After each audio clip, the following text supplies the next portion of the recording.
So we have a brand new stimulus proposal that just came out today from 10 Senate Republicans who sent a letter to President Biden, which I'll cover that letter in a minute. But this proposal probably covers most of the key issues that you would want to see within a stimulus bill. However, there are some tweaks, like stimulus checks are slightly more pared down than we've seen in the past. And overall, most of the things are there. However, the levels at which the relief is provided might be tweaked a little bit. So they're trying to appeal to bipartisanship in this bill. They're trying to appeal to Biden, who came into office promoting himself as this unifying deal maker, bringing both the left and the right together. So they're basically saying, you want to bring the sides together. You want to have a deal that both of us agree on. Well, here's a deal that we agree on. It covers just about all the issues that you want to see covered and takes out some of the more hotly debated issues that a lot of our members maybe don't agree with. So Republicans have many criticisms with the current $1.9 trillion proposal. First off, there's a lot of Senate Republicans and just Republicans in general who are saying there was very little outreach from the Biden administration on stimulus proposals. Basically saying, he came in saying he was this bipartisan deal maker, and they haven't received anything from the White House saying like, hey, what do you think about this proposal? Do you have any thoughts? Do you have any opinions here? So there's some complaints there. They're also saying that checks aren't targeted enough. There's this big concern all of a sudden in the last month or two where many Republicans and some moderate Democrats are saying too many people are receiving checks who don't need the money.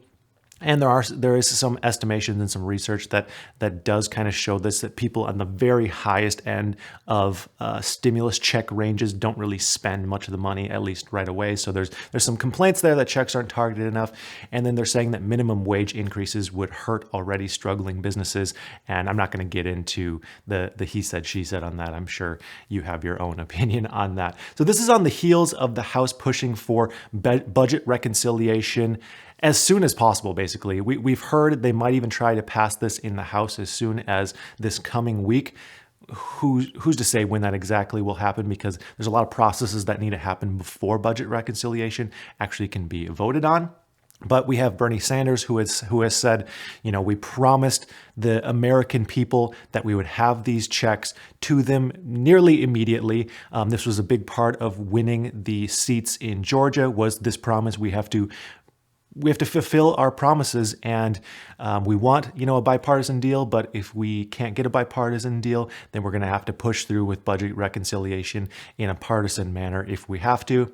And then Chuck Schumer has said the exact same thing, where he said, bipartisan is great. We would love to have some kind of bipartisan deal. And I feel like with him, he actually does want to work with the other side. I get that overall feeling. But he again says, if we have to push a bill through to make it happen, we'll push a bill through to make it happen. And he's, of course, the Senate Majority Leader. So his opinion on that makes a big difference. So they have written a letter to the Biden administration, and I'm going to cover that letter.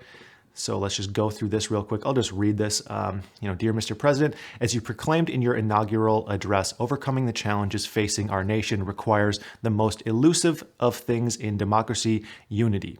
Heeding that important call, we are welcome to the opportunity to work with you in a bipartisan manner to combat the COVID-19 virus and provide continued support to families struggling over this pandemic. So they're agreeing that there should be some support here.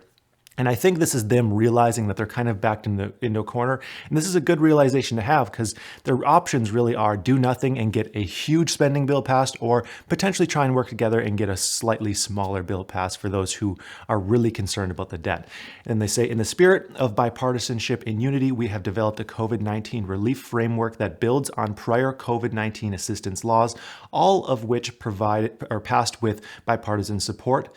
Our proposal reflects many of your stated priorities, but with your support, we believe this plan could be approved quickly by Congress with bipartisan support.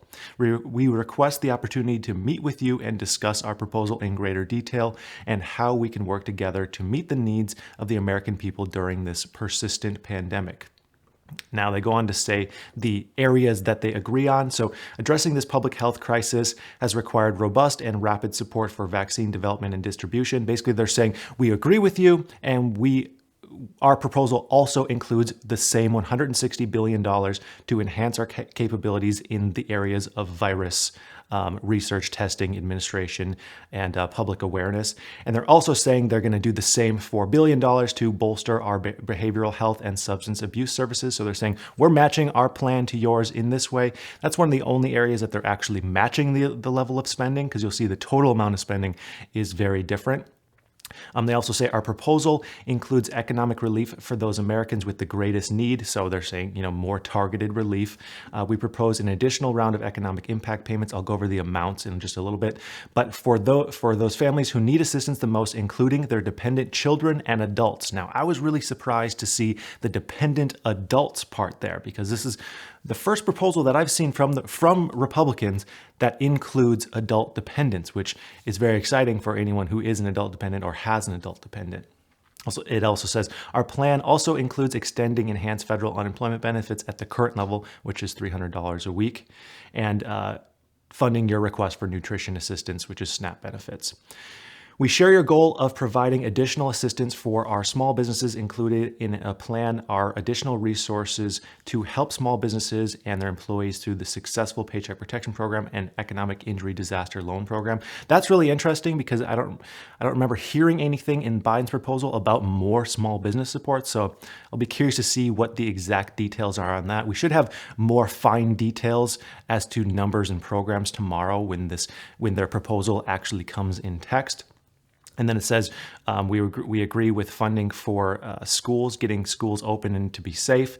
And then finally, we note that billions of dollars remain unspent from previous COVID-19 relief packages. Just last month, we spent $900 billion. So they're saying their proposal is taking into consideration all the unspent funds that have already been approved, which last I heard was around $1.8 billion. So of course, it makes sense to repurpose funds that are already there if you can repurpose them and put them to good use. I know like the Main Street Lending Program has hundreds of billions of dollars left, and same with the first round of Paycheck Protection funding.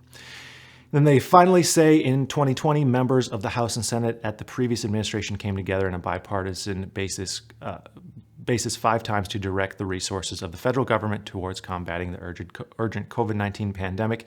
Each of these laws received the support of members from both political parties. With your support, we think we can do that again. Now, just covering real quick more specifics on this plan. So first, starting with stimulus checks, which is the area of interest for just about everyone. Their proposal currently outlines $1,000 stimulus checks. Now, I know many people are going to be upset about that, because first it was $2,000 or hinting at $2,000, and then it was $1,400 just to make the difference between $600 and $2,000. And now we're hearing $1,000 checks. They are saying adult dependents, but they're also talking about changing the income limits to make it slightly more targeted. And the Biden administration and Biden himself have already said that they are open to this. They've really said that they're open to really any kind of negotiations. It seems they're very fluid as to what they will potentially accept, which is kind of interesting to me that they're not extremely firm. They're saying they're more concerned about getting relief out quickly than the specific relief, it seems. Of course, they want money out, but the Biden administration really wants it to happen quickly. So they're proposing to drop the income limits for the stimulus checks down to $50,000 for individuals and $100,000 for couples. How I assume that would happen would be the $50,000, up to $50,000 would be the full stimulus check, and then that'd probably scale down to $75,000. And then with $100,000, it probably would scale down to $150,000, where the check would completely phase out. And then it would extend federal unemployment benefits at the current level, which is $300 per week. The Biden plan is $400 per week from the end of March to the end of September. So there's a slight difference there, but of course, it's still unemployment boosts that they're trying to approve. Fully funded nutrition assistance through SNAP benefits, which research shows that's one of the best ways to stimulate the economy, because that money gets spent on nutrition and it goes to the people who need the funds the most. And then they say the additional resources to the PPP program, the EIDL grant program. Again, we don't have all the details there. I'm hoping to see that that's funding for the EIDL grant for non-targeted businesses. That would be huge. More funding for just any business to apply and receive a grant. That would be amazing. I'm not sure.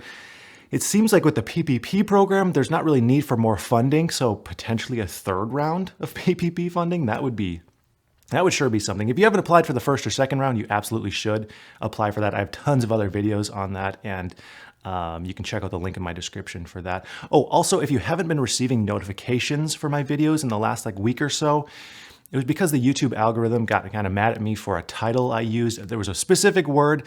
I used the word threatened in a title, and YouTube did not like that and stopped pushing out recommendations to mini subscribers for several days. I think it's starting to fix itself, but if you want to make sure to be notified, make sure you click the bell and then click all. That way, if something like this happens again, I know it's kind of ridiculous how sensitive these algorithms are, but if you want to always be notified, just click all on the notification bell and make sure you're subscribed as well.